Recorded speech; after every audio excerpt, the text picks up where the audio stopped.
Untamed is going to be untamed. It's going to be a little crazy. I want to talk to my people. I want to talk to my brothers and sisters.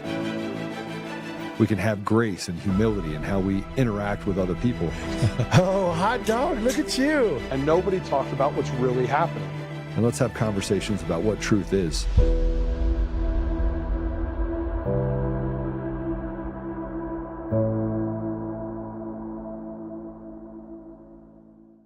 Is to change the perception of reality of every American to such an extent that despite of the abundance of information, no one is able to come to sensible conclusions in the interests of defending themselves, their families, their community, and their country. It's a great brainwashing process which goes very slow, and it's divided in four basic stages. The first one being demoralization. It takes from 15 to 20 years to demoralize a nation. Why that many years? Because this is the minimum number of years which requires to educate one generation of students in the country of your enemy, exposed to the ideology of the enemy. In other words, Marxism-Leninism ideology is being pumped into the soft heads of at least 3 generations of American students without being challenged or counterbalanced by the basic values of Americanism, American patriotism. The result you can see. Most of the people who graduated in the 60s, dropouts or half-baked intellectuals, are now occupying the positions of power in the government, civil service, business, mass media, educational system. You are stuck with them. You cannot get rid of them. They are contaminated. They are programmed to think and react to certain stimuli in a certain pattern.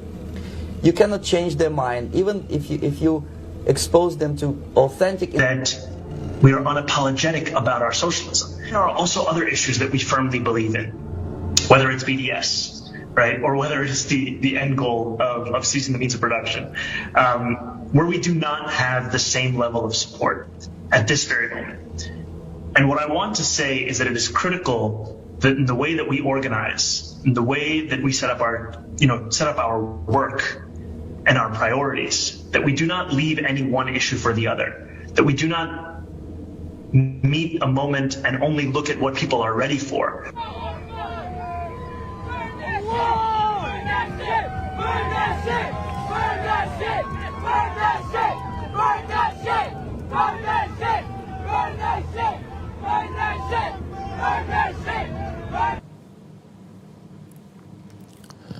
Hi everyone, Patrick here. Joe will be out today and tomorrow. Thank you for joining. Class is in session. What you just saw was a little hybrid video that I found online the other day that I felt struck hard. And that video was filmed by Yuri Bezmenov, and he is a former KGB USSR defector.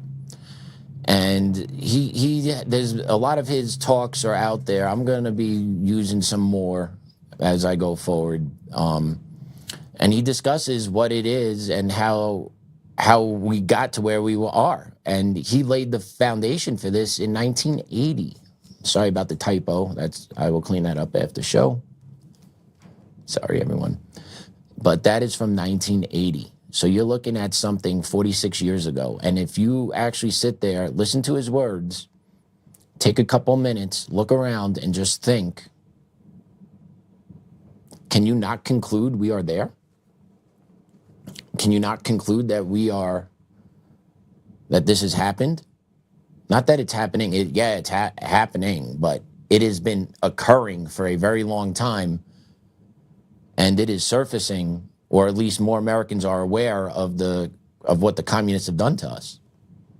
And if you look around, he talks about destabilization, right? You want to basically educate the children. Look what they have done. Look what the education system has become. And they have had full range over the education system for 40, 50 years.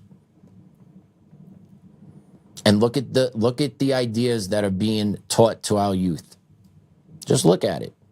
Equity, critical race theory. All that stuff has ties to Marxist communism. It all does. right? Have nots, separation of classes, oppress, oppressor, right? Either which way you want to call it, whichever way you want to describe it, but that's what these ideologies do. And these ideologies are pressed forward throughout the public school system. And why? Because he's telling you why. You want to program these kids to be destabilizers of the nations. And that's what we have. That is exactly what we have, is the destabilization of America through the education system. And it's not just the education system. It's online, it's in the movies, it's on TV, it's on social media, it's within our culture. Think about how far our culture has come in 20 years, 30 years. I remember being a young kid and like everyone being up in arms about, you know, should we allow gay marriage? Look how far we have come since gay marriage, right? But that's what the communists do. Take a little bit, push further. Take a little bit, push further. Take a little bit, push further. It's their game. It is their game. Yuri explains that in other videos, he explains the useful idiots. Excuse me. We use that term a lot. But useful idiots is a legitimate way the communists function. They use them. They create them and use them. And no matter how much info or no matter how much factual information you give them, you cannot deprogram them. That's what we're seeing in America. You literally try and have a rational debate with someone of the other political aisle, right? Like, if you try and sit and have a rational, logical conversation, typically it won't go that way. Because eventually what winds up happening is facts trump emotion in debate form. And then when you don't have the facts to come back, you short circuit. And then it turns into screaming, yelling, name calling, labeling. And then poof, the actual substance doesn't matter anymore because you had the emotional reaction that now overrides the facts. And if you look around society, that's what we get. Everywhere we go, emotion overrides facts. And that's part of the playbook. That's part of how it works. And people don't wake up to it fast enough until they get hit with the boomerang effect, which we've talked about on the show. Other people, you know what the boomerang effect is, right? Oh, social justice warrior, oil's good, oil's good. Pow! Oh, 10-time convicted felon just killed me. Right? Equity boomerang. But that's what it takes. And sometimes that's not even enough to wake some of these people up. And then you also have the infiltration through the communism, right? Through the communists. You have the school systems. You also have the social media. The Republicans, MAGA, whichever way you want to slice and dice it, has had complete control of our government. Legislature, executive, judicial branch at the federal level. Somehow we still can't get things done. And a lot of it has to do with our own snakes within our movement. Those snakes have their communist ties or have their money being tied to them. And then they put their self-interest over the American people and we get all this infighting. Milo. Say what you want about him, but he is, when he speaks, everyone listens because they know when he says something, he brings the receipts. So recently, Milo just threatened to expose the conservative movement on the right side by saying he has a list of people that have been paid to attack Candace Owens because of Candace Owens' investigation into Turning Point and the Charlie Kirk assassination. Let's put up Milo's post. Did you take money to call Candace Owens a demon on X? If so, we want to hear from you. Let me rephrase. I got my hands on the list. Fess up now, or I'll name you later this week, alongside the pathetic, pitiful sum of money you accepted to do it. He put that out the 24th, which was 2 days ago. I have not seen him name anybody yet, but Milo, if you follow social media, you've been following him for a long time, he brings receipts to the table. So I'm sure he's got something out there. But you know how X works. People on X, kind of went digging, researching, and then this girl, Gavi girl, kind of put this post up there, and she kind of kind of put a couple of them together. She said, I didn't realize Cat Turd. And if you guys are familiar with Cat Turd, he's a big poster, big MAGA influencer online, right? Makes some funny memes, has some funny comments, but points out things to the American people. But if you take a look down on the screen, she put together a bunch of different little captions of who said what. You have Politics 1776, Jordan 15590. I don't know them too well. I know Gunther Eagleman though, follow him. I know Han Shanity, I know them. I know Cat Turd, right? And if you take a look right there, if you freeze that, if you take a look, they all are kind of using the same language, which is funny to me. Demon's not a word you kind of just see used all the time for calling people out or calling someone demonic, right? You don't see that, especially towards one specific person. And then you see that you have a collection of MAGA influences kind of using the same verbiage here, which to me lines up with what Milo's saying, is that these people kind of got paid to attack Candace. We'll see if that's all true or not. But it seems to me that there could be more smoke and fire behind the scenes here with this. And what that means to me is that our side doesn't care about actually winning. Our side cares about protecting whatever needs to be protected and taking special interest and payments to make sure they get their piece of the pie, while the American people don't. So that makes me question now, if these influencers are part of this Candace Owens thing, what else have these influences propped up or been united with, and we didn't actually realize it, right? So this is how sad the world is. This is how sad our side is, that this is how we operate. You don't got to label it. Let someone do work if they want to do work, if someone wants to do investigative work. But if someone wants to create work that is slanderous, outrageous, and just full of lies, they'll get their ass sued off in court. So let it all play out. I don't understand this. I do understand it, actually. It's purposely being done to muddy the waters on our side, to create infighting our side, so we don't have unity on our side, to actually stand up and rise up against our common enemy, which is those above us. Right? The special interests, the controlling forces that are pulling the strings down here, getting me a little upset about this, getting other people upset about immigration enforcement, getting other people upset about trans, right? Just the string pullers, right? It's just amazing. They know what they're doing. They're good at it. They've been going, this has been generations, hundreds, if not thousands of years of this type of playbook being passed down along the ways. So those that use the playbook, know the playbook, understand the playbook, because they understand human nature and human emotion, which they use and drive us to act on instead of using our logic and our rationale, which unfortunately gets the best of me sometimes, and I get frustrated and speak out of frustration and anger instead of taking a minute to just take a breath and just like, why is this here, right? Why is this news being broadcast? Why is this post coming out? Right? All the other stuff, right? If you think about like the Erica Kirk stuff, like where did all these videos all of a sudden start coming up from after Charlie's assassination, about her being on dating shows, her being in some CIA commercial video? Like where did those clips originate from? Like who went and found them? Who distributed those? Because those weren't anywhere to be found prior. I don't remember seeing any of that stuff or hearing anything about it.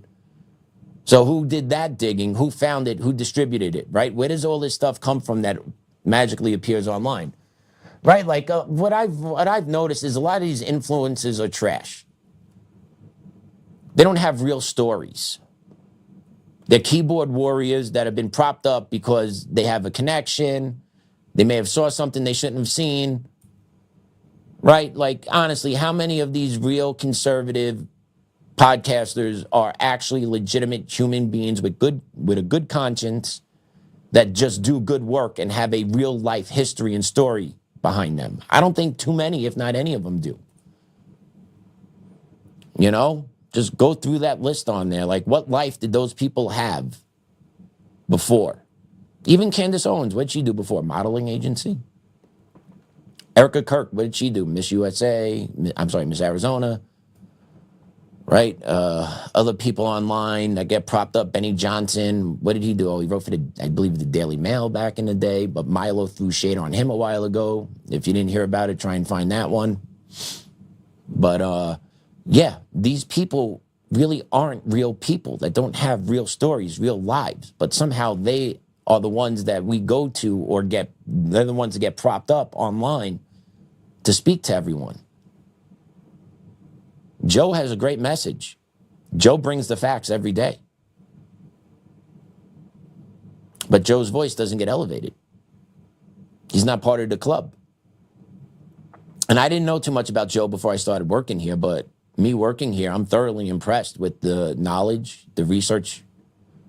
You know, he is very thorough before he comes on the show. He makes sure what he's saying is correct, and then if it's not correct, he'll issue a statement that corrects it, right? He'll do that.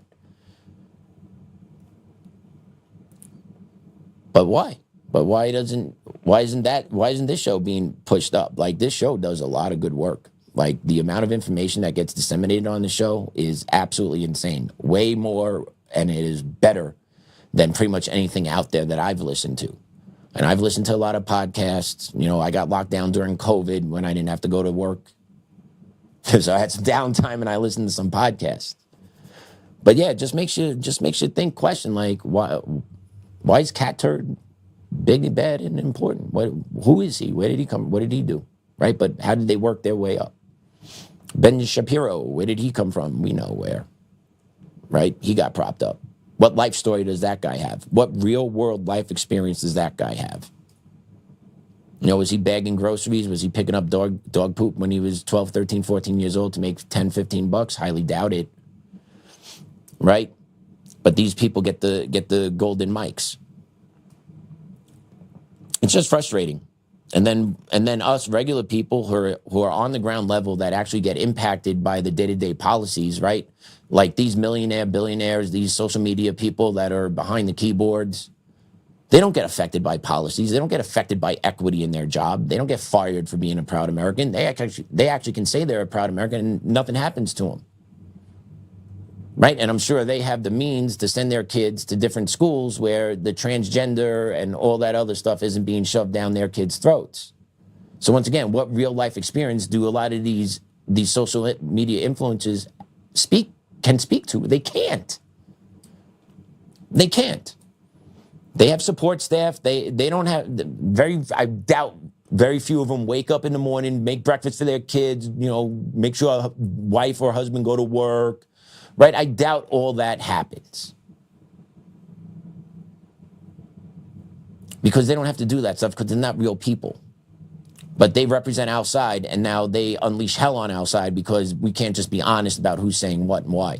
And why do we have to attack someone for just asking questions about an assassination that millions of people saw? Probably the worst thing people have ever seen in their lives live on TV.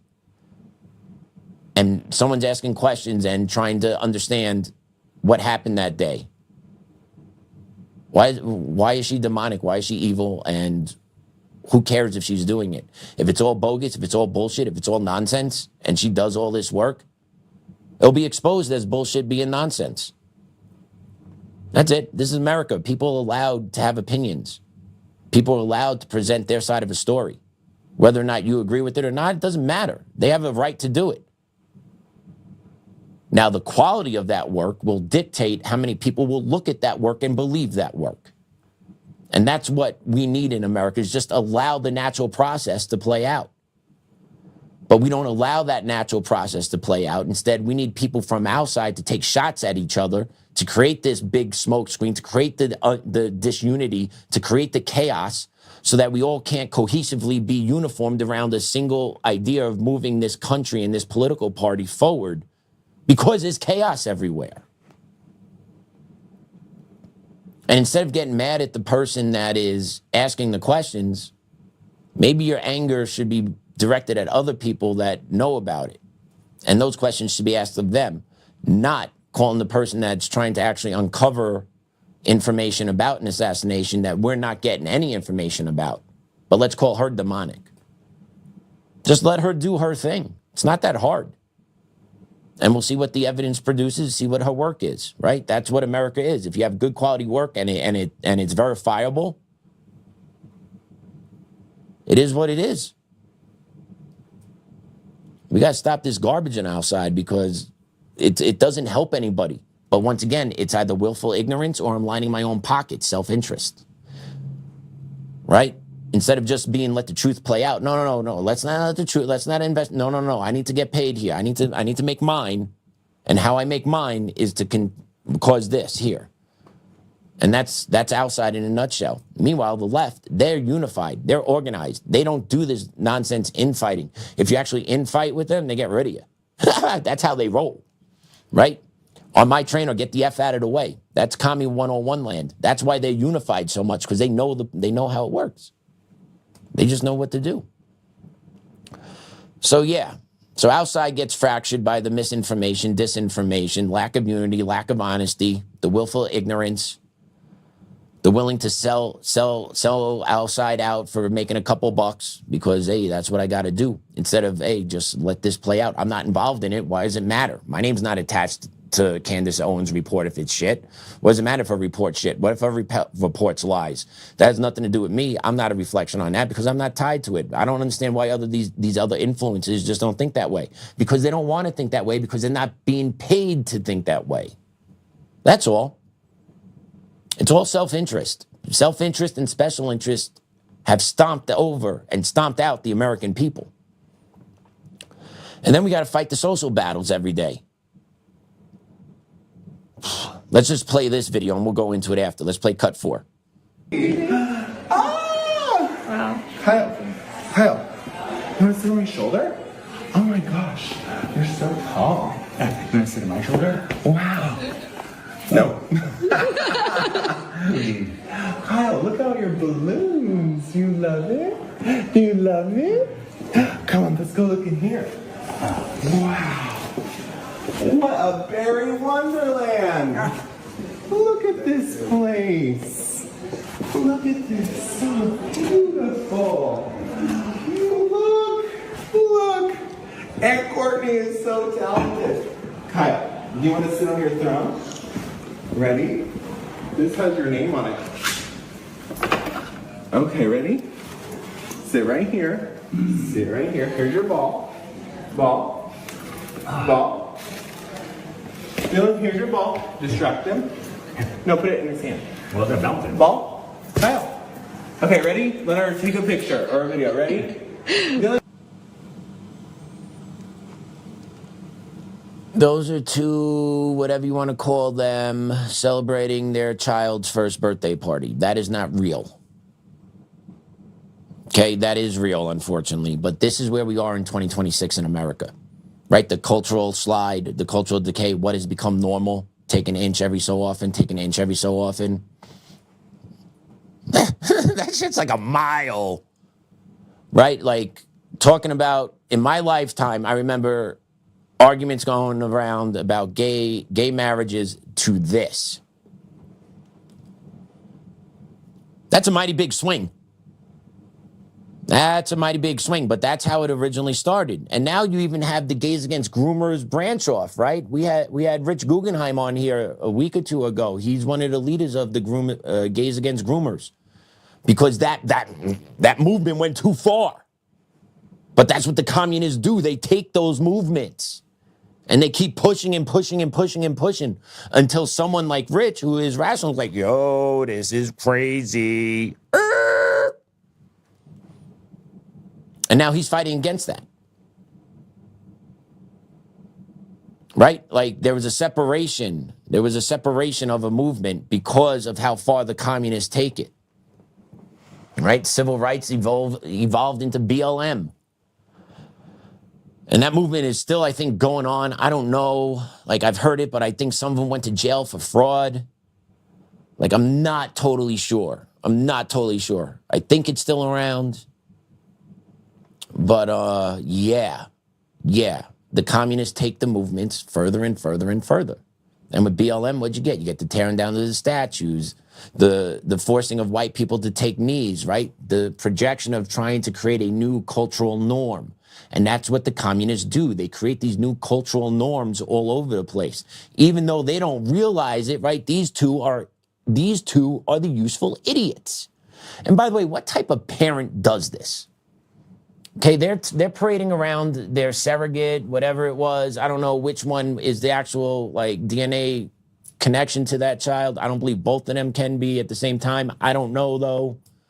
Right? I don't know. I should ask a commie to update me on this, but I really don't know how all that works. But I do know as a parent, that's something I would never do. And first off, they don't look like they're parents of 1-year-olds or 1-year-old, okay? Their house is too pretty. They're well too put together. They're not normal. They're not an average, what an American family looks like celebrating their 1-year-old's birthday party, because they're not real. And if you were watching that video, you might have saw the help poke around the corner a little bit. It wasn't anyone fancily dressed. They were dressed very like, might have just finished decorating before the video aired. I don't know. But like, that's trash parenting also. But they're getting propped up by their side. But think about it. What normal person does this for their 1-year-old birthday party? How many people put their 1-year-old all over their social media feed to show them off? I'll tell you who. People that don't really have a lot going on in their life. Those that need the validation from others because their home life is empty. And it's amazing that you have a 1-year-old and you're happily married, but your home life is empty because you need to show everyone how great and happy you are. You're not great and happy. And then I want to see what that child turns into down the line. Okay, data's out there. Kids that grow up in this type of environment don't exactly always turn out the best. And I know you could say that everywhere, but you know what I mean. You know. We all know that's not going to be a sustainable way of life for that child to be successful in. Just not. And that poor child is being used as a prop. Not to show the child how much they love them, but as a prop to get clicks and likes by these two mentally deranged individuals. I'm sure if you sit down and talk to them, I'm sure they both say, yeah, I had him and he's the fault, right? Like there will be such a warped perception of reality that child will never get a real dose of reality. And I sound like I'm talking like Kamala Harris in a word salad, but literally like it is an alternate universe that side creates and perpetuates and becomes a societal norm that we have to accept. Because it becomes part of life in school, becomes part of life of clubs that your child is a part of. It becomes part of culture on TV, on social media. It becomes normal. And then those that call it out are then labeled and erased. Communistic playbook. Communistic playbook. Like, my wife and I, our boy just turned 4, and we make it a point that we post nothing of him. We have put no pictures of our child up online. We don't even have his name out there. Right? That our choice of parenting, I guess. It just doesn't make sense to prop up a 1-year-old for that. That should be like a special moment that you celebrate as a family. But no, you need to get the clicks, you get the likes, you need to get this circulating on social media. You need people to, oh, you wonderful parents. You wonderful parents. Yeah, I'm sure they set all that up, by the way. I'm sure they set all that up. I'm sure they dressed themselves, picked out all their clothes the right way. Like, I'm sure they did it all on their own, just those two and the 1-year-old. I'm sure that happened. But that becomes reality.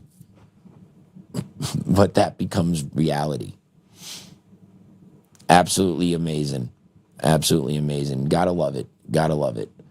And then you have the social breakdown within America, right? We start there.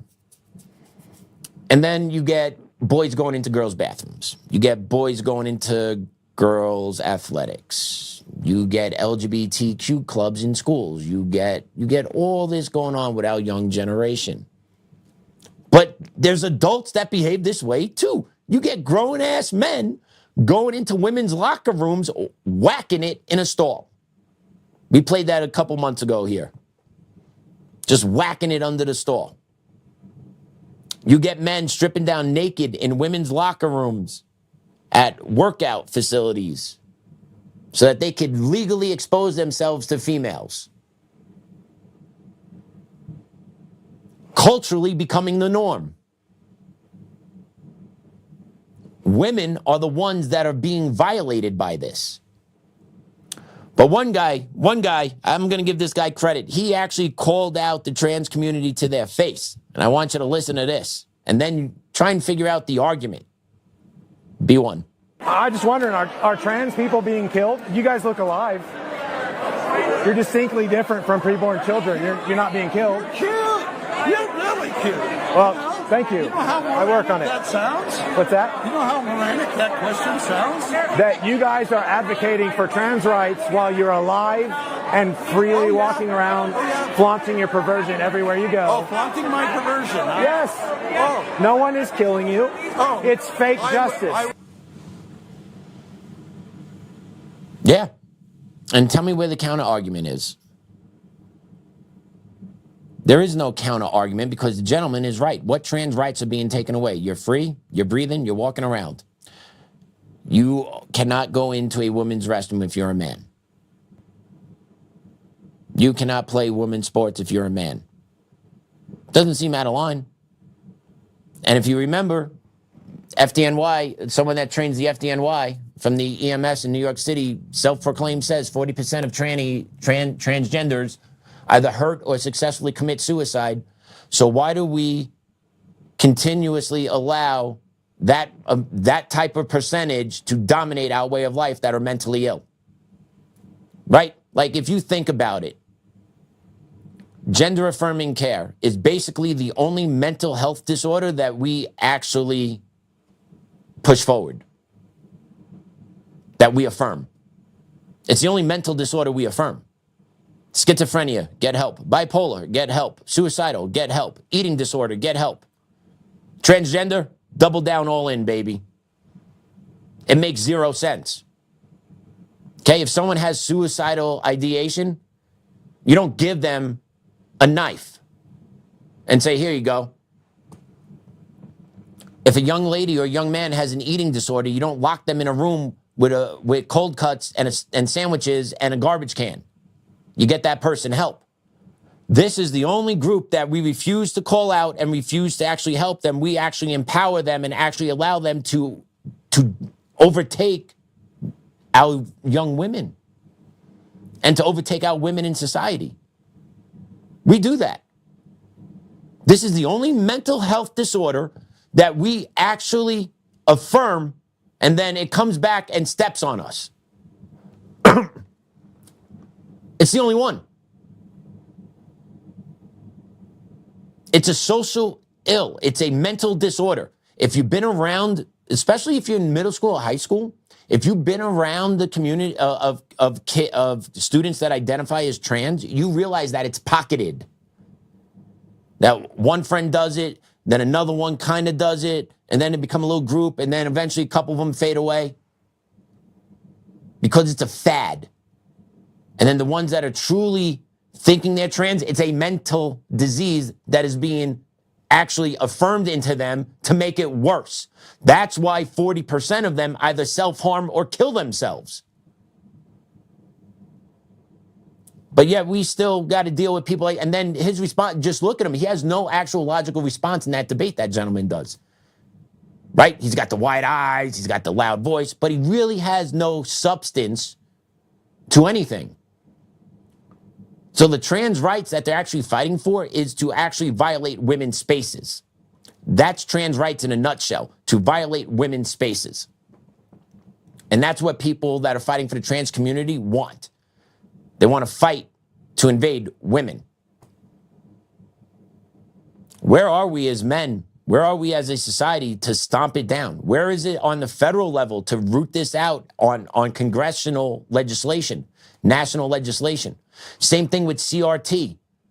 Okay, take a look. I believe, what was it? New Hampshire? I forgot what state it was. The state up in the Northeast that is passing the Charlie Act, which is looking to ban Marxist and critical race theory in schools. Now, if you could do that at the state level, why isn't there a push at the national level to get this knocked out?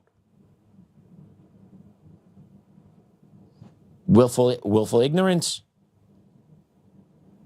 special interest, A or B. Willful ignorance, special interest, A or B. But the answer is always the same. And then take a look. We talk about standing up to the trans community about wanting rights. Take a look at the data from under the Biden administration on gender transition surgeries or care. Statistics are just staggering. 5,747 children underwent surgical mutilation, according to the Stop the Harm database. 13,994 minors underwent sex change treatments. 8,579 received hormones and puberty blockers. More than 62,000 sex change prescriptions written for children. I mean, it's just staggering, Congressman. It is truly medicalized child abuse. And people sometimes ask, where were the parents? Well, I think many children will tell you this story, and I think Chloe would tell you this story, that many times parents were coerced. They were told that if they don't go along with transitioning their kids, their child will commit suicide. Would you rather have a live son or a dead daughter? I can think of nothing more inappropriate, nothing more unethical than that kind of coercion. Yeah. Do you see those numbers? And from what I'm hearing there, it seems like the parents feel like they have no choice but to affirm it, because they've been conditioned to believe that if they don't affirm it, their kid will kill or hurt themselves. It's actually the opposite. I'll be honest with you. I've worked with trans kids. I've got along with trans kids. Some of them have self-harmed. They self-harm. Unfortunately, I didn't see them do it, but I saw the aftermaths of it. The scarring. Okay, that's not normal. Someone that's cutting themselves is crying out for help. Someone that is confused about whether or not they're a boy or a girl is crying out for help. Now, what does that mean to help them? It looks differently depending on your political allegiance this day and age. Right or wrong, like if you're a Democrat, left-leaning family, and your kid is having those doubts about who or what they are, I have a sad feeling that you're going to affirm it and push it forward. And then the other side is pretty much going to try and resist it and get therapy and educate and work through the problem instead of just appeasing the problem just to go, right? And that's just how it's going to be handled. Pretty much anything how we deal with in this country, anything is now just down to political lines, whether or not you get your kid vaccinated or not, whether or not you get yourself vaccinated or not. Everything seems just to be cut down the political line. The communists have done a great job subverting the information that gets disseminated to us and how people interpret the information that has been given to them. It's quite fascinating when you unpack all of this and become aware of it. And once again, this is not black pill moment. This isn't the world is ending moment. No, this is a conversation about history, and that we had warning shots from almost half a century ago that not too many people took warning to, or people that did know about it didn't care or willfully ignored it, have left us, the American people, out to dry. So we just need to be aware of it, prepare for ourselves, spread knowledge for our families, and understand what we're actually in the middle of. And when things are happening, understand why they're happening. This isn't isolated with the schools. Right before the trans movement, right, 5 years before that was a big push because of George Floyd, equity and DEI and CRT, really hard body push into the school systems. I remember when I started working at Cherry Creek, I got new teacher orientation, and he's no longer in the district now, but he became the superintendent in another local district out here in Colorado. He screamed from the top of his lips, "CRT is here to stay." I was like, what? That was 2021. I was like, wow. But yeah, the mindset, right? Everything is up here. And then it takes here, your heart, to make the decision. These communists don't have hearts. They don't have a conscience. They have complete loyalty to their agenda. They don't care about people losing their jobs, losing their livelihoods, being debanked, being deplatformed, wrecking their lives, putting unrelentless lawfare against them, threatening their livelihood, threatening their safety, threatening their family safety. They don't care about any of that because the ultimate end game for them is total domination, a win. And you're just an ant on an anthill to them. That's why they don't care about doing anything or calling anybody a fascist, a Nazi, going after them. They don't care. Because the ultimate end game is their success. But the problem is, if and when they win, they're just the useful idiots that are going to be stomped out under the regime that they thought would actually be the benefactor for them. They're just idiots. And speaking of idiots, we got a clip for you on this one. This woman signed up to give a sworn testimony in Wisconsin about trans participating in sports. Got to hear this one. My pronouns are they, them, or at least that's what I share with people most often, but for this particular meeting, I will come out fully as saying that my pronouns are she, they, him. Now, I don't usually go into that because it becomes a quite interesting, delicate conversation about what it means to be a man, what it means to be a woman. And I get that. That is a conversation that we don't generally have as young people or even as adults in our current culture. Fair enough. So I will simply say what I told my 60-year-old father, who was also born and raised in the Madison area, like myself. I asked him, do you know what it means to be a man? And to his credit, he said, no, I don't. And then I asked him, do you know what it means to be a woman? And again, to his credit, he said, no, I don't. And then I looked at him and I said, yeah, that's pretty much it. That's where I land. I land at an understanding that my womanhood, as I was assigned at birth, does not come from my ability to produce children or to behave in a feminine way. And my manhood does not come in the form of my genitalia, for that can be lost too. And so there is a discussion to be had about gender identity and understanding of what it means to be part of the LGBTQ community.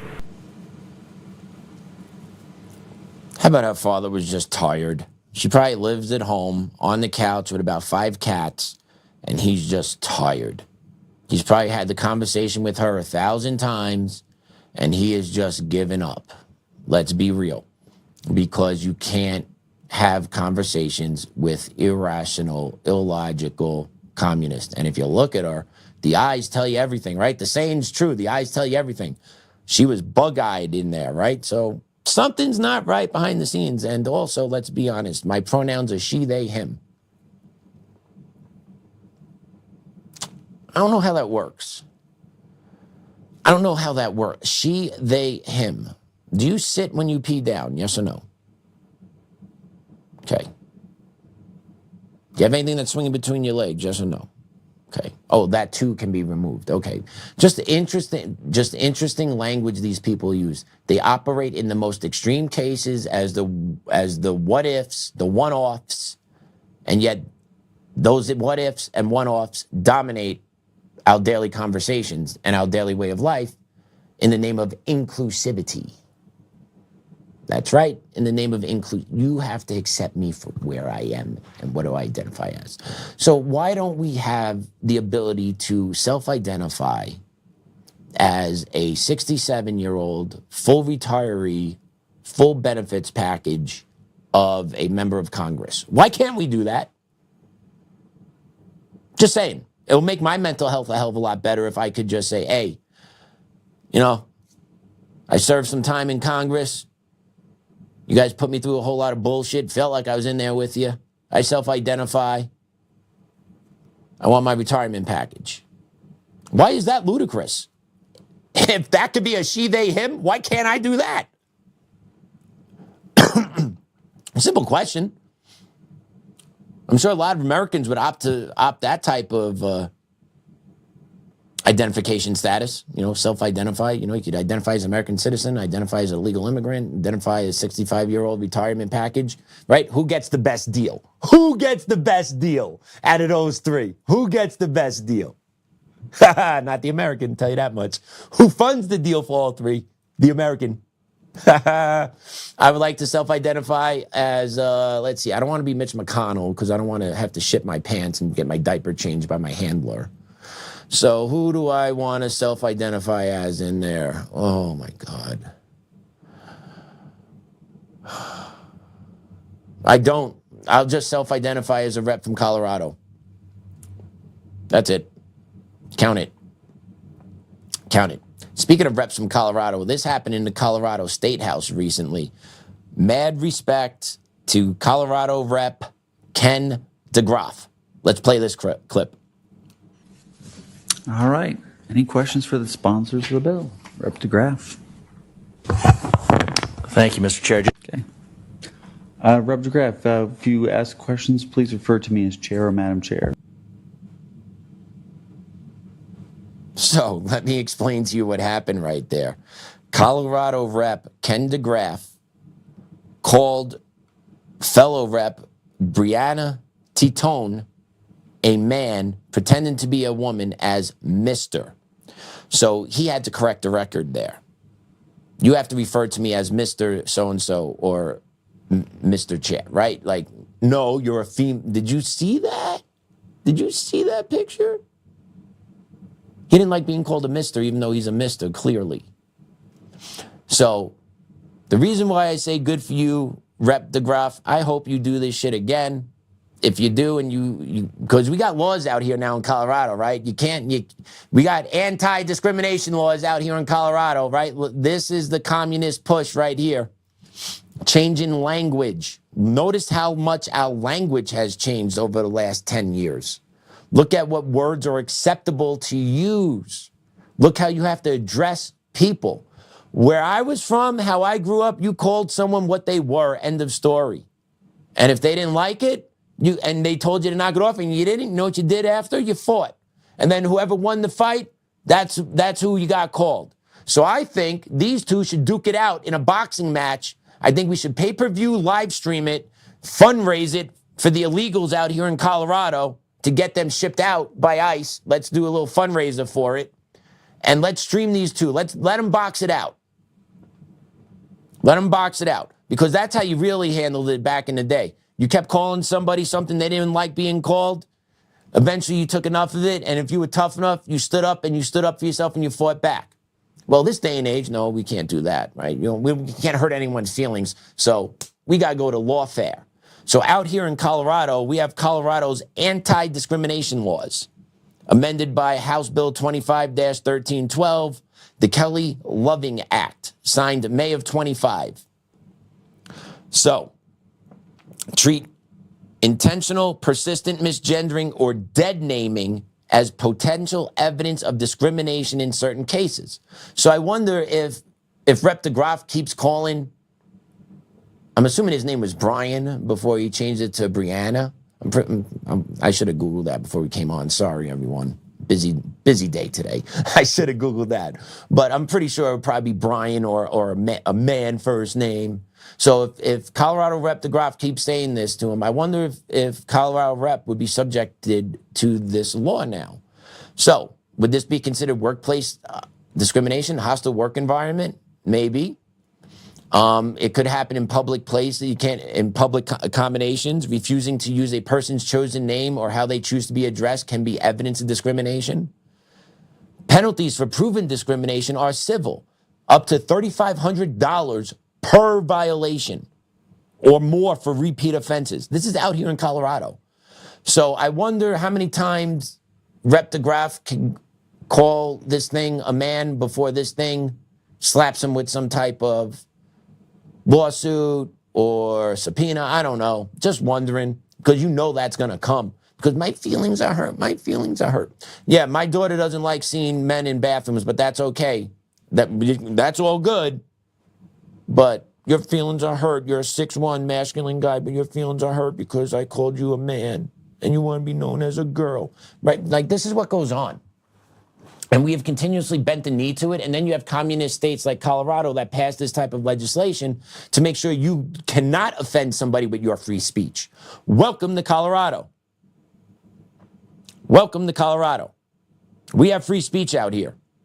If you're a man and I call you a man, you're a man to me. I don't have to bow down and call you a female or a dog or a furry because you're cosplaying to get your rocks off, you sick freak. Right? Because honestly, that's a lot of what this is. A lot of these people cosplaying, getting their rocks off in public. And then we, the normal ones of society, have to tolerate it and deal with it. And then if we have daughters, we have to be fearful of what might happen to our daughters in bathrooms. And don't say kids don't get assaulted in bathrooms. It happens. It happens in schools.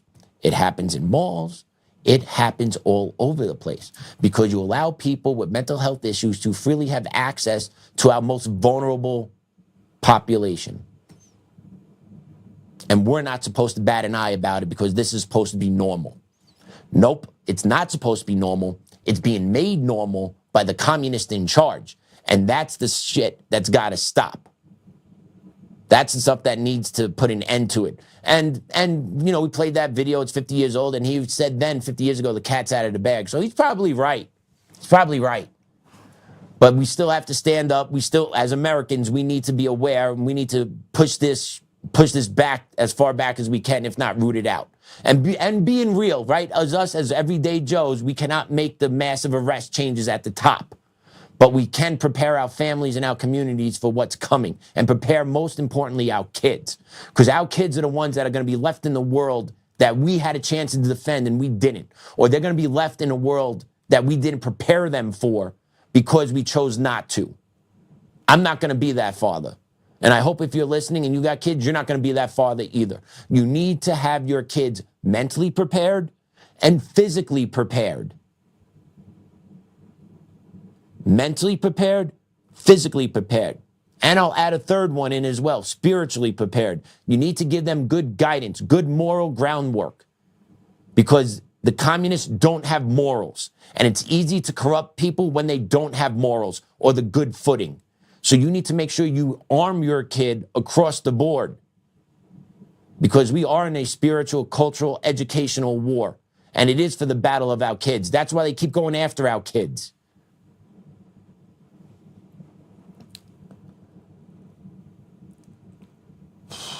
And then you got another incident of a man going into a woman's locker room.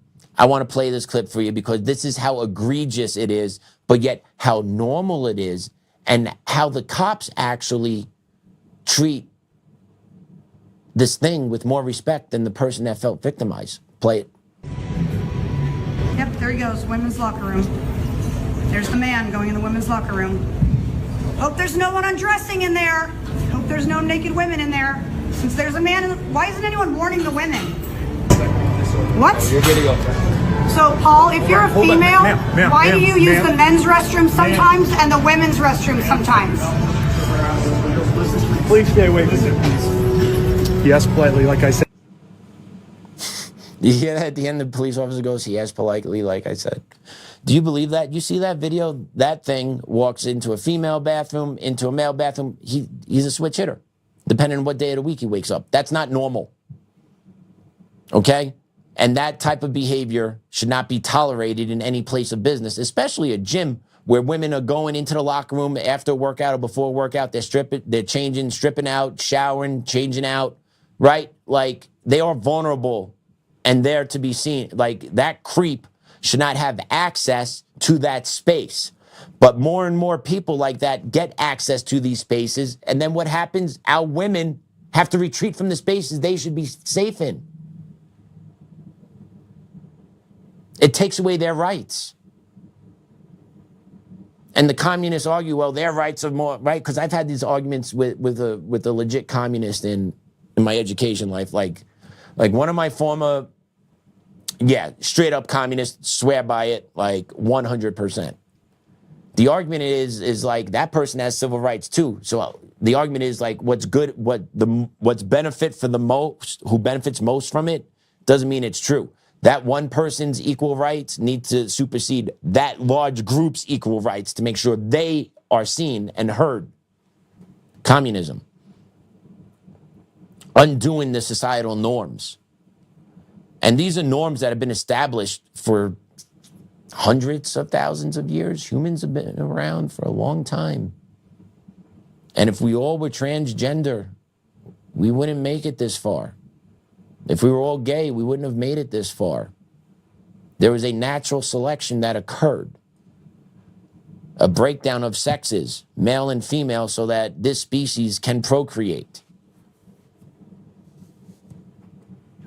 Okay? That's the long and short of it. If you get stranded on a boat, if you get stranded on an island with 40 of those things walking around, and you come back in 20 years, they'll all be dead, no one's left. Can't procreate. 40 of those things walking around. Just can't do it. But yet we need to make sure they get the treatment that they think they deserve, which is to go into other women's safe spaces for them, and then compete in their sports as well along the way, all while victimizing them along the way. That stuff should have been beaten down as soon as it showed its head, and it wasn't. Why? Go back to it. Willful ignorance, special interest, your choice. But either answer is good here, A or B. And then in California, just trying to show you how society's trying to be reprogrammed and normalized by the commies, right? Take a look at what could be running for office in your neighborhood next. I believe Fresno deserves leaders that are honest from the very beginning, not the end.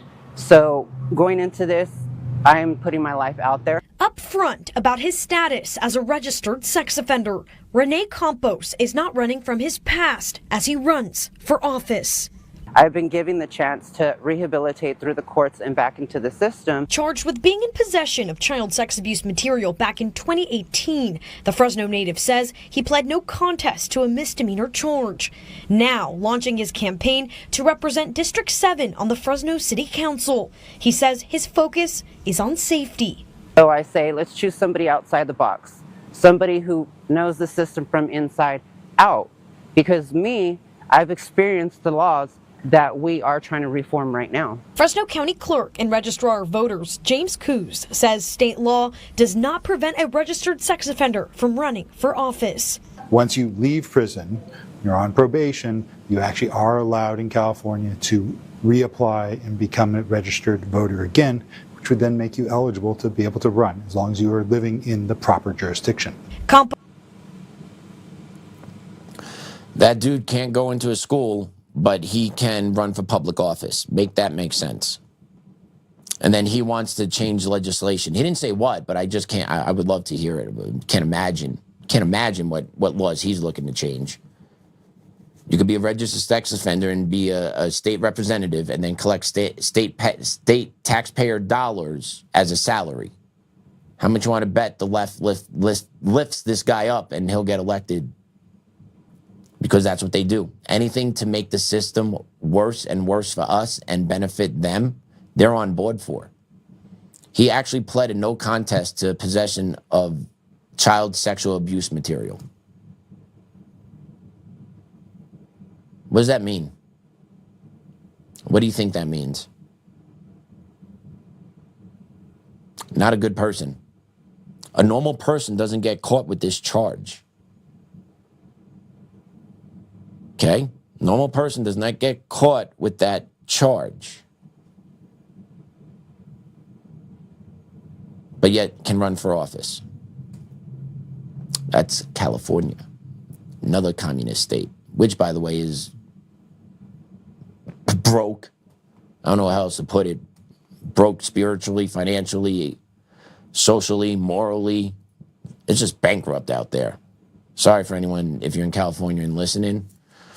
Just tough sledding. Just tough sledding out there that they allow all this stuff to go on. You also get the CDLs to illegal immigrant truck drivers that then crash into other Americans in different states, wrecking families, killing people, leaving to fallen angel families. Yeah, well, that's good too.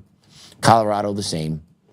These communist states just do whatever the hell they want. They have no interest of serving the American people. They look to put the illegal immigrants, DEI, trans right, anything above and beyond the American people, because they have contempt for the American people, and they got special contempt for the American people that are knowledgeable of what's going on.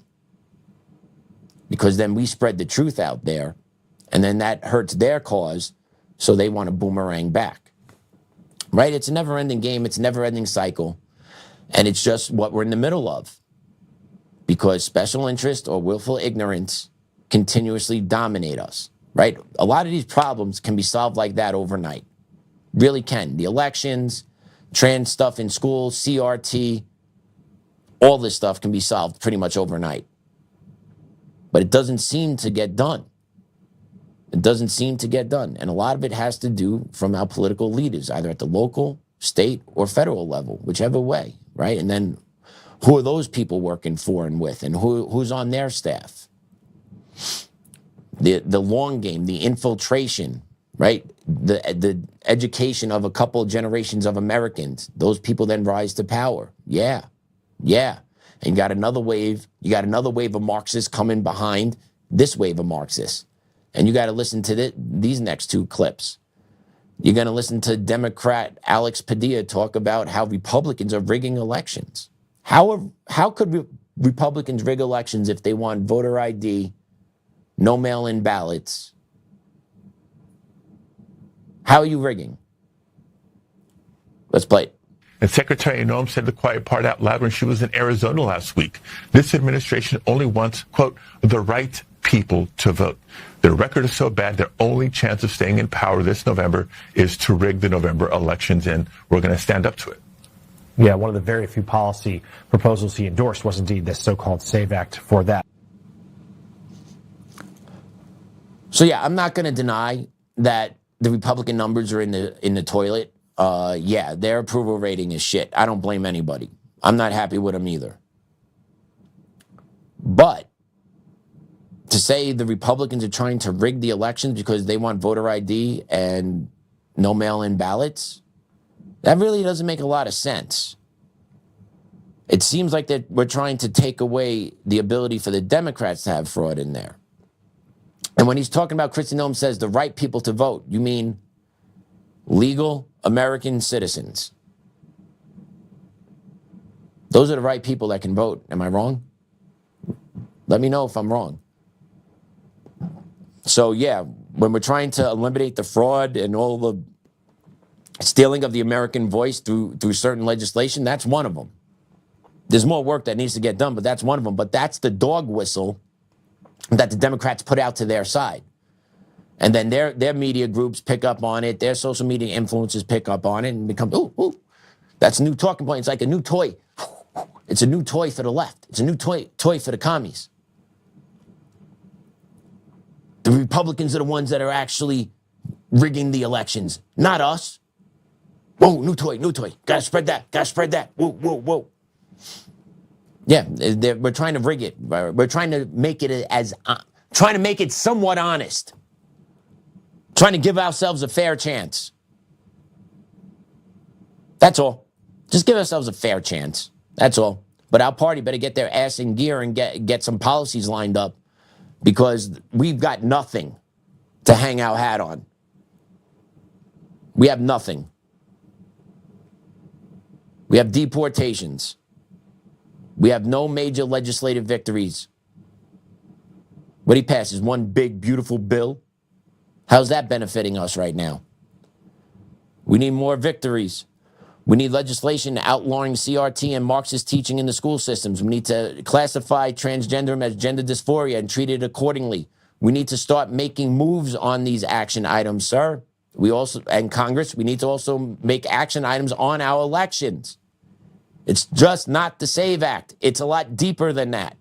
Things need to start occurring. Otherwise, this communist march will eventually take us all over. And then the real answer will be willful ignorance and personal self-interest gain. That's going to be the answer if it doesn't get corrected. I want to play this clip for you because we've been talking about the takeover, the educational generational takeover, training the American people in communist ideas. They've done that, right? And they've done it specifically through the education system and also through the unions. I don't know if a lot of you know that, but a lot of unions are actually following the Marxist playbook. And I know that because I worked in the unions, especially the teachers' unions. They use this, and then they align with other unions to create a cohesive force.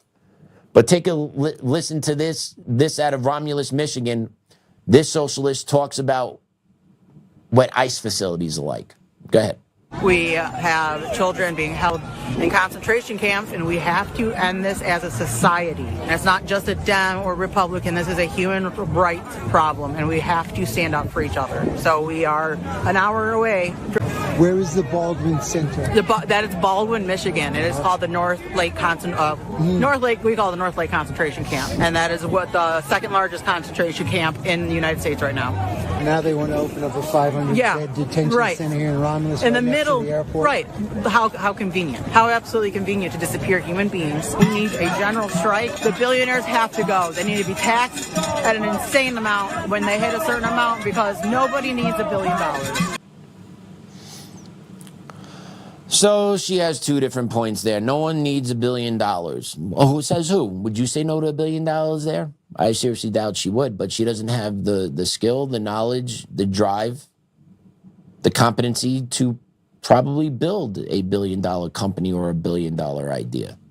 Instead of working on something like that, she's out there spending her time doing that. I guarantee you she's a public school teacher. She looks like a public school teacher. That's what I would bet on. She teaches in the school system. So, no one needs $1 billion. Who are you to make that decision? Here in America, people are free to make as much money they possibly can. If you have the ideas, if you have the talent, make as much as you can. That's great for you. Now, would we love if you shared some of that on the way down, hitting off some people on the way? Sure, but no one's expecting that. And that's the beauty of America, is that we should be celebrating individual success because we should want that individual success.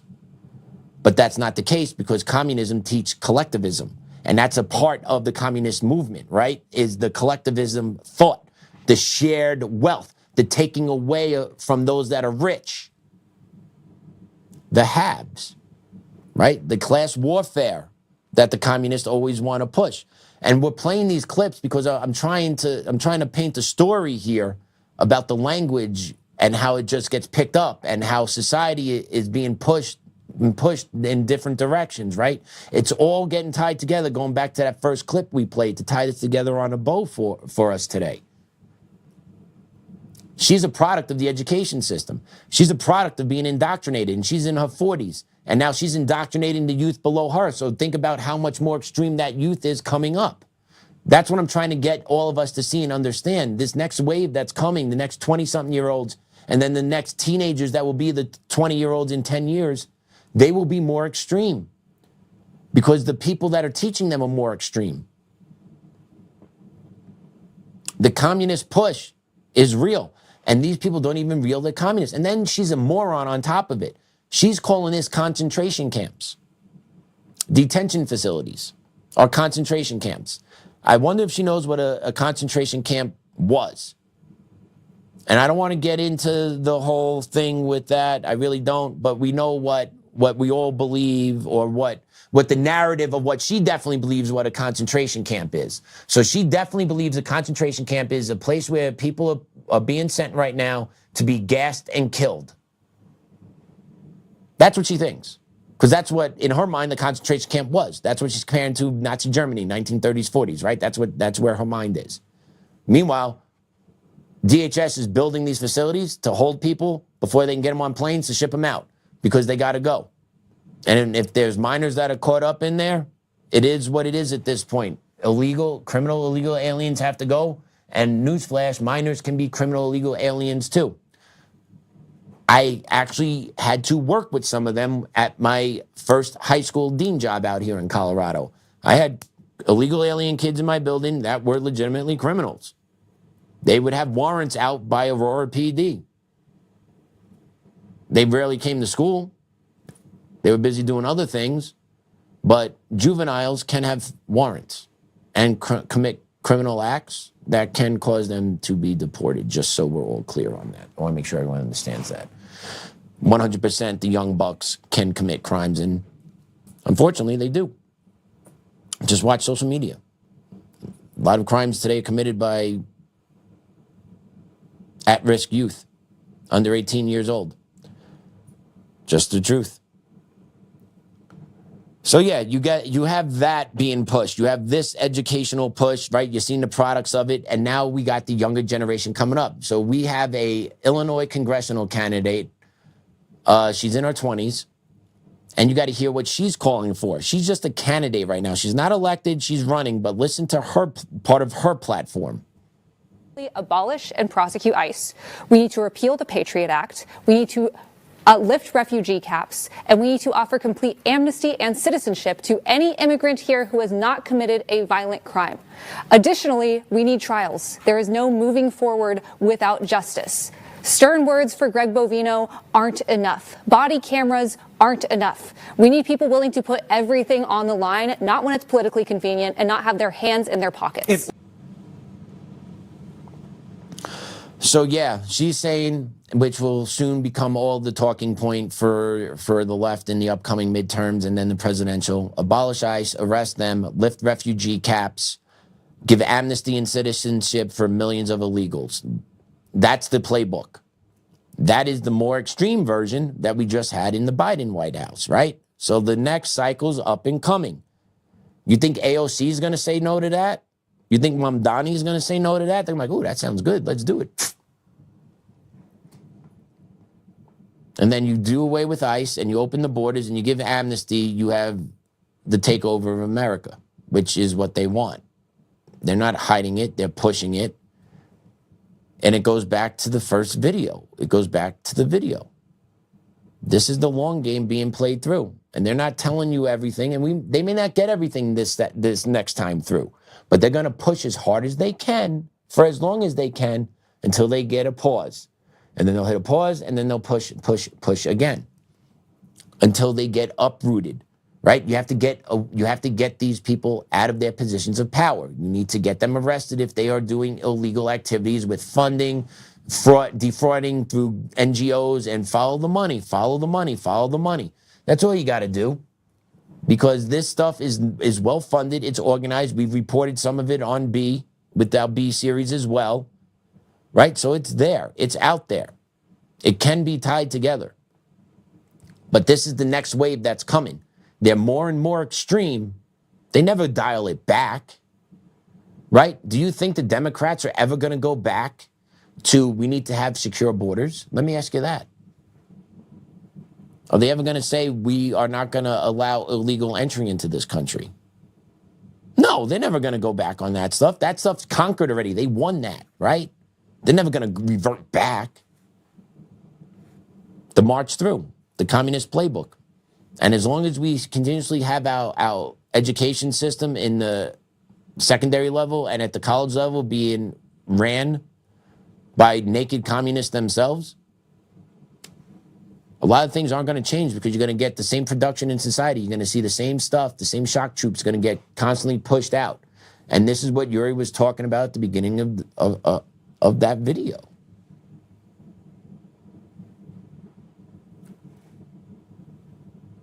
And this lady wants to lift refugee caps. Where have we not seen what happens when we bring in people that don't want to be here for the right reasons?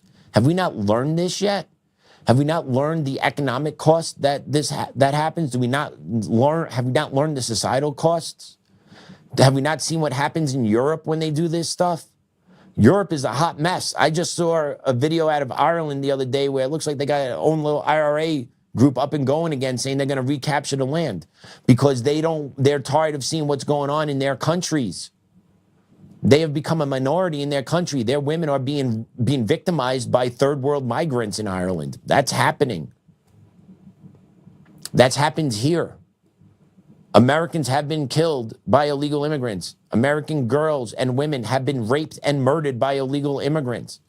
Well, rape and murders happen everywhere. Yeah, they do happen, but they don't need to happen extra. You don't need to have people that have violent tendencies being brought over here. And if you think about it, right, if you look at some of these countries where these men are coming from, let's be honest, they don't have the most beautiful women where they're coming from.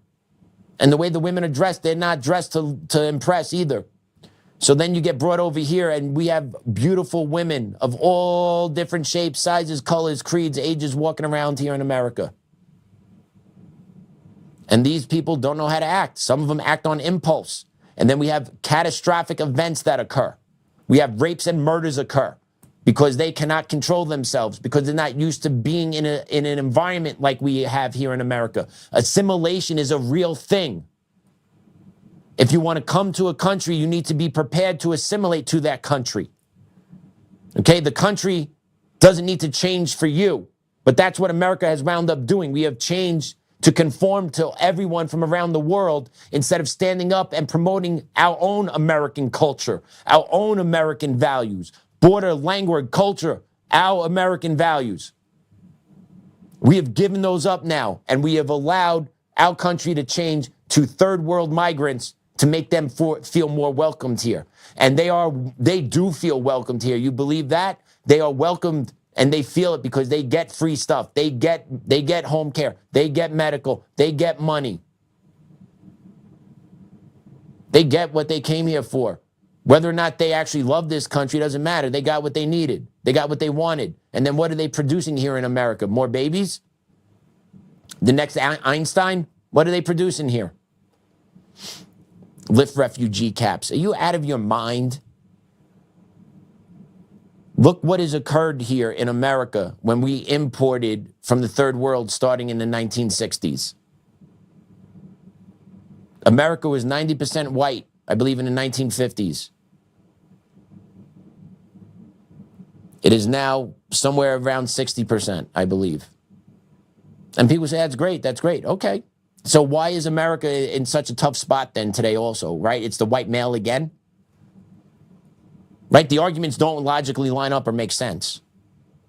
The white population is declining here in America, but yet at the same time, the communists tell us that the white people are the problem. How is that remotely possible?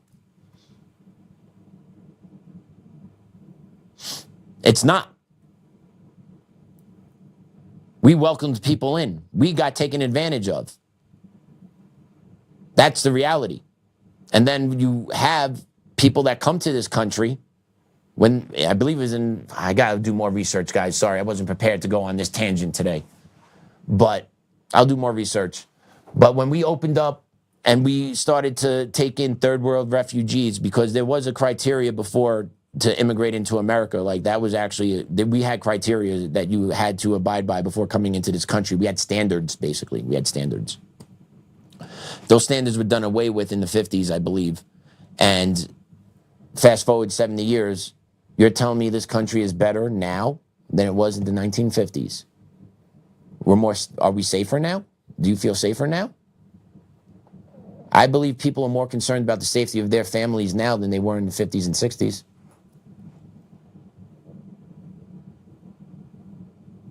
Right? Like, our education system, how has that fallen off the cliff over the past 40 or 50 years? Right? It's all tied together. It's all tied together. And we were talking this week about, you know, I brought up the fact that Muslims can pray in schools, and, you know, if you're a Christian teacher, you can't hang a cross. That's part of the cultural battle and the education battle. Twofers right there. And I don't know if I think some of you guys really didn't believe me when I told you, like, legitimately Muslim kids can pray in schools. Well, this clip was on my feed. This was on my feed this morning, and it just the way it worked. Let's play cut 4, Damon. I was in my virtual classroom with my virtual students, and they were logging off to go eat lunch. So I was just sitting here, and I heard some commotion in the hallway, and I went out to see some students out there, some 5th graders, and they were looking for somewhere to pray. It is Ramadan. They they are Muslim. They practice the Islam faith. And they needed a place to pray. And they asked if they could come and pray in my room. And I've never experienced these students praying before. I've never seen it. I know they do, and it's usually in another place in the school, but that teacher wasn't here today, the counselor. And so they asked if they could come in here. They knew I didn't have students. And they said I could stay. And so I sat at my table, and I watched these 4 precious babies without any adult there forcing them to do it, which happens a lot in religion. With no one here guiding them or leading them or telling them what to do. There was a beautiful symphony of these 4 knowing exactly what to do. Things with their hands, things with their bodies, standing, sitting, almost bowing and kneeling, and in perfect synchronicity and very seriously. And it was so incredible to watch. I sat at my desk and I just started weeping. They got done, and I was sitting there wiping my tears, and they looked at me and they said, "What?" And I just said, "I'm proud of you. I'm so proud of you." And they came over and we hugged and we had a moment, but man, to have that faith as a 5th grader, where you take it on yourself to pray when you're supposed to and do what you were supposed to do, it was beautiful to watch, and I'm so proud of my babies. So yeah, separation of church and state, yes. Separation of mosque and state, not so much. If you're a Christian, practicing the Christian faith, make sure you do that in public, under lock and key. Draw your curtains closed. Can't do this in public. But if you're a Muslim, please feel free to take over Times Square.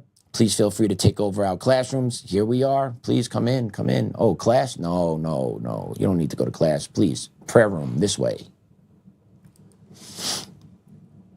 How's that tolerated? Why is that tolerated? Would you tolerate a group of 10 Christian students coming to pray? Would you allow those students to miss class to go pray in a space in the schools? And if you do, how come there's no spot for them? You make the spot for the Muslim students. You heard right there on the clip, it was the counselor's office. She wasn't there that day. And it was the same thing at my other job, right? It was either at the auditorium at the high school or it was the counselor's conference room at the middle school. So the areas were designated. Is there a designated area for Christian students? Is there a designated area for Jewish students? Is there a designated area for Buddhist students or Hindu students? Right? That's why you don't allow church and state to cross like this. Because if you allow one, you got to allow all. But you don't allow all. You allow your golden child. Why? Communist playbook. To create division. To use the useful idiots in order to create division. And yeah, that's great. It's beautiful. It's this, it's that, it's the other thing. Great. Do it on your own time. Do it outside of school. How come they don't have priests coming in to mentor kids then? Why isn't that happening? Oh, separation church and state. No good, no good, no good. Don't do that. Right? But this is just a continuous assault on our schools. And with communism, you have the continuous assault through critical race theory, through equity, where you drive division among staff and you drive division among students. You drive division amongst the students themselves. We've seen with these ICE out protests, we've seen pro-Trump kids get assaulted by anti-ICE kids. Or pro-ICE kids being assaulted by anti-ICE kids. Sorry, misspoke there a little bit. But you got the picture, right? Why isn't that considered a hate crime? Why isn't that being talked about more on the media? Because that shouldn't be occurring in schools. But yet schools are putting kids in these situations because they're promoting political ideas. And by doing that, you're actually ostracizing the kids that think differently. But they don't care. They don't think any of the kids think differently. They think all the kids need to think the same way. And if you're not going to think the same way, I'm just going to keep educating you to make you think the same way. That's why it's so important as a parent is you actually arm your kids with good principles, a good conscience, and a religious base. The communists hate religion. It instills principles and truths. They hate nuclear family because, once again, it gives principle and truths. And we got this clip to play. Listen to this audio tape that AFL released because they're doing a suit against Cherry Creek School District. They're asking the DOJ to take a look at a discrimination case involving Cherry Creek School District. And this is part of their audio file. Listen to this. So the bottom line in all of this is that their first instinct is implicit bias. So if, for example, is not responding appropriately to concerns, it's because has implicit bias towards a black young lady, and that she does not know how to navigate the cultural identity of a black young lady, and that is talking to her like talks to anybody. This is just how communicates, and that is culturally appropriate for her to communicate that way because that's what is culturally appropriate.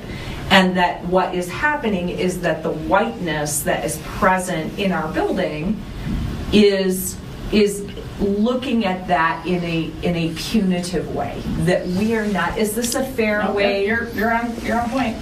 That we are attributing negative connotations to what is essentially exactly. We're calling her disrespectful or disruptive or defiant when she is just communicating in a culturally appropriate way. And that it is our whiteness that is standing in the way of being successful in our setting. Yeah. And that does not feel comfortable in our setting because we are not culturally responsive to who she shows up as. Did you follow that? So basically, a black female student can behave any which way at a school because of the whiteness of the staff. That is CRT, that is equity, that's the communist playbook because it's all about being divisive. There was no talk about how this student could be made academically successful, nothing. It's totally the whiteness of the school, and her behavior is what it is because she needs to communicate this way. Is that not racist? To basically lower the standard, to say that her behavior is because of she can't come to school? What does that even mean? To me, what that means is that there's too many white people in this school and that student doesn't feel comfortable coming to the school that's full of white people. That's what equity teaches. That's what communism teaches. And then of just saying, we know we need to set the bar of behavior this way because it's not beneficial to the learning environment for you to keep behaving this way. It turned into a conversation like that, where the staff was being told, basically, there's nothing we can do here.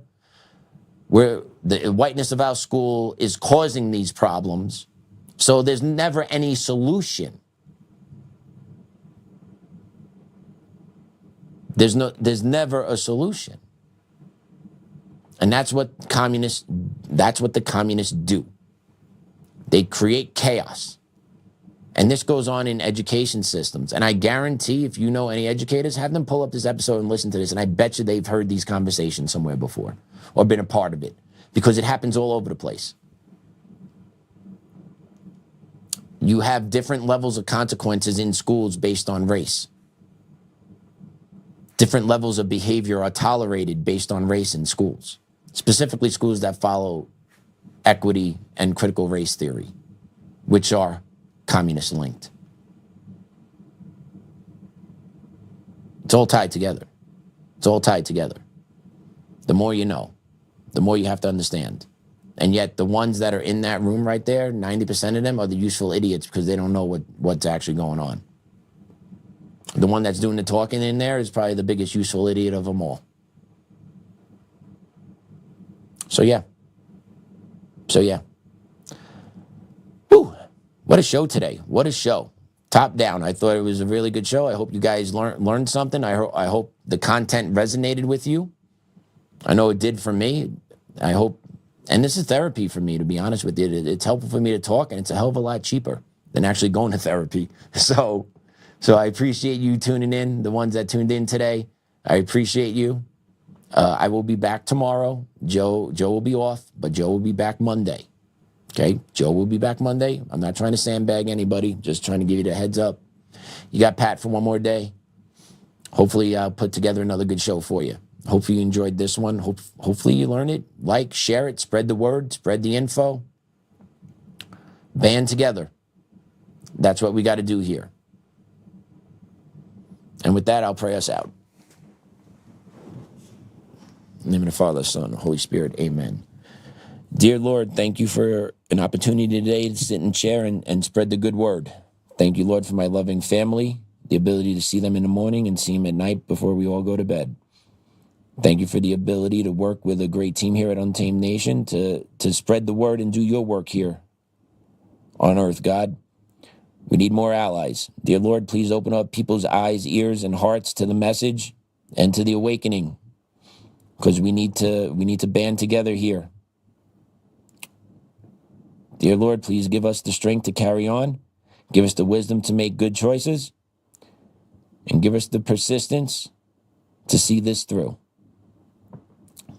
Hey, Grandma, Grandpa, Dad, love you. Miss you guys each day. Our Father, who art in heaven, hallowed be thy name. Thy kingdom come, thy will be done, on earth as is in heaven. Give us this day our daily bread, and forgive us our trespasses, as we forgive those who trespass against us.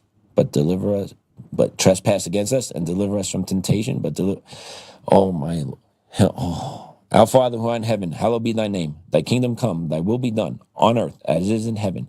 Give us this day our daily bread, and forgive us our trespasses, as we forgive those who trespass against us. And lead us not into temptation, but deliver us from evil. Amen. Father, Son, Holy Spirit, amen. Sorry, everyone, got a little tongue-tied there. Thank you for being patient with me.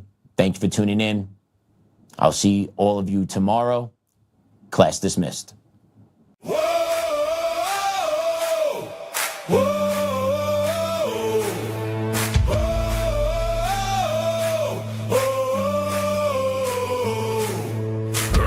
from the fight for the forgotten and the free, exposing rigged machines, Kuma's lies, dominions deceit, pays a grand each day, shielding truth from corrupt halls, but he won't back down, standing tall through it all.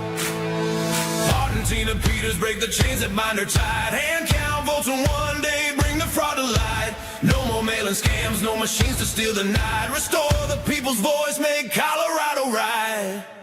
Governor Oltmann, lead us voting true, badass for the have-nots, fighting through and through. Abolish property tax, cut the tolls away, shrink the bloated state, let the people have their say. It's our rally call, truth and freedom rise and watch the tyrants fall. Untamed Colorado, strong and proud, we'll be one man for the people, set our great state free. Help single moms, bring back trade school strong, opportunity for youth, where the brave belong. Audit every NGO, ban the wolves that roam, reclaim our stolen land, bring the power home.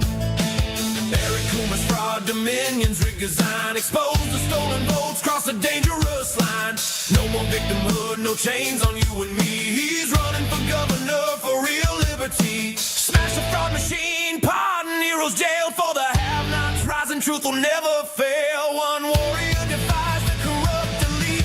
Colorado reborn, strong on our feet.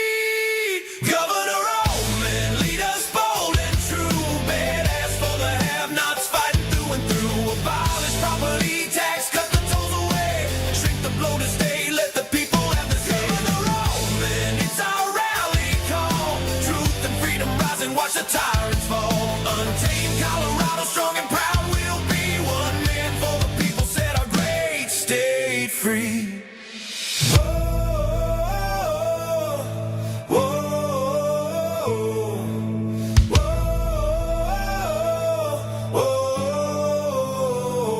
Governor Owen, lead us bold and true. Governor Owen, freedom forever, Colorado,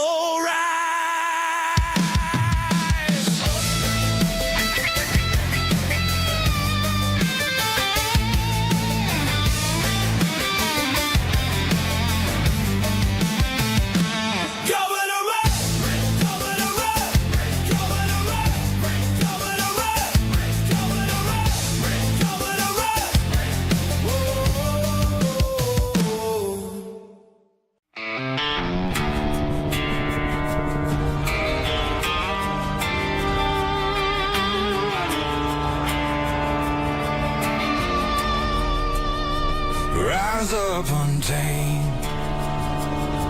In the heart of the fight where the wild ones roam, Joe Oltmann's calling, bringing truth back home. From conservative daily to this untamed fire, we shatter the silence, lifting spirits higher. No chains can hold us, no lies can prevail. Authentic and fearless on this rugged trail. Patriots gather under stars and stripes. Untamed nation, igniting the night.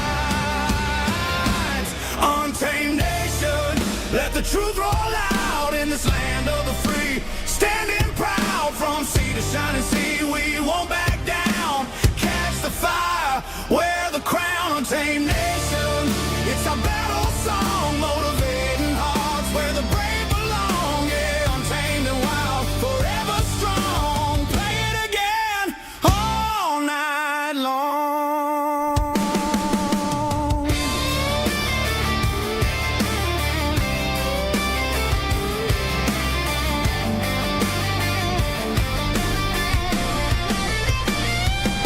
Break the mold, chase the real, no more games, time to heal. Joe's voice leads the untamed crew. Truth matters through and through.